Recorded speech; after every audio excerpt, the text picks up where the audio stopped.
నమస్కారం అండి.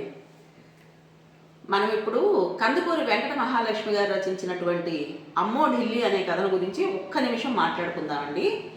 మనం కంటితో చూసినంత మాత్రాన ఎదుటి వ్యక్తిని గురించి ఏదేదో ఊహించేసుకుని ఆ వ్యక్తిని గురించి తప్పుగా మాట్లాడుకోవడం కరెక్ట్ కాదు, తప్పుగా ఆలోచించడం ఆ వ్యక్తిని గురించి కరెక్ట్ కాదు అనే విషయాన్ని రచయిత్రి ఈ కథలో చాలా చక్కగా వివరించారు.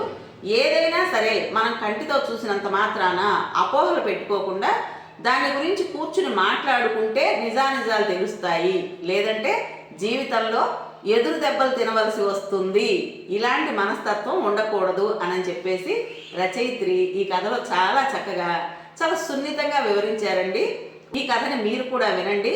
మన ఛానల్ నేమ్ కింద ఈ కథకి లింక్ ఇస్తాను, ఒక్కసారి విని మీకేమనిపించింది అనేది నా కామెంట్ బాక్స్లో తప్పకుండా తెలియజేయండి.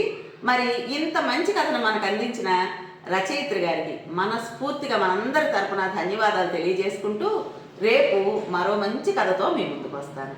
ఉంటానండి.